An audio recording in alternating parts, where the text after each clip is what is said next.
شیطان کون تھا؟ شیطان کی تخلیق کیسے ہوئی؟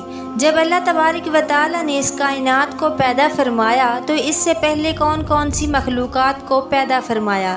اس زمین پر انسانوں کے ازلی دشمن شیطان کو کیسے پیدا کیا گیا؟ اس کے ماں باپ کون تھے؟ اور اس زمین پر سب سے پہلے شیطانوں اور فرشتوں کے درمیان جنگ کس وجہ سے ہوئی؟ شیطان عزازیل سے ابلیس کیسے بنا؟ اور ایسے بہت سے سوالات جو شیطان یعنی ابلیس کے حوالے سے ہمارے ذہنوں میں اٹھتے ہیں، آج ان سوالات کا جواب قرآن و احادیث کی روشنی میں دیا جائے گا۔ وہ ایسے حقائق جن کے بارے میں اکثر ہمارے بہن بھائی واقف ہی نہیں۔ اللہ تعالیٰ قرآن پاک میں ارشاد فرماتا ہے، اے ایمان والو، اسلام میں پورے داخل ہو جاؤ اور شیطان کے رستے پہ نہ چلو، بے شک وہ تمہارا کھلا دشمن ہے۔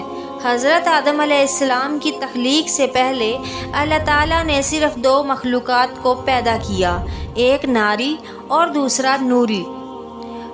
فرشتوں کو کہا جاتا ہے جن کو اللہ تعالیٰ نے اس نوری مخلوق کے جوڑے پیدا نہیں کیے، جس وجہ سے فرشتوں کی اولاد پیدا نہیں ہوتی، اور دوسری ناری مخلوق جن کو آگ سے پیدا کیا گیا، وہ جنات ہیں، جن کے بارے میں روایات میں آتا ہے کہ جنات میں سب سے پہلے سمون جن کو پیدا کیا گیا۔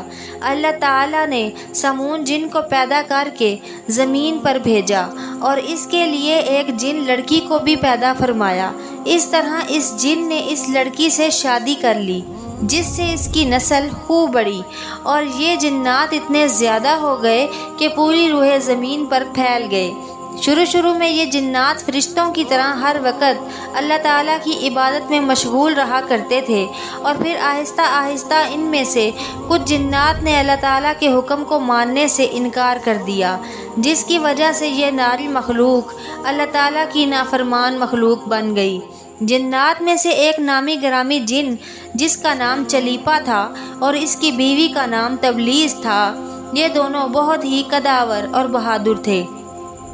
کہا جاتا ہے کہ چلیپا جن کی شکل و صورت ببر شیر کی طرح تھی اور تبلیس کی شکل بھیڑیے سے ملتی تھی۔ چلیپا جن جنات کا سردار تھا، اس کے نام سے بڑے بڑے جنات خوب خوف کھاتے تھے۔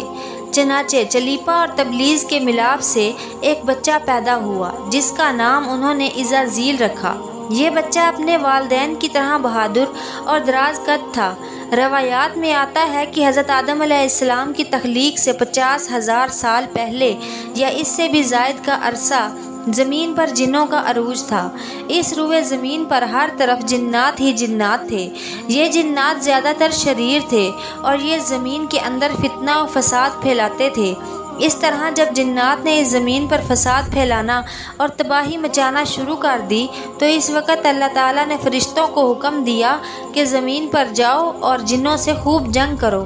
تو فرشتے اللہ تعالیٰ کے حکم سے زمین پر اترے۔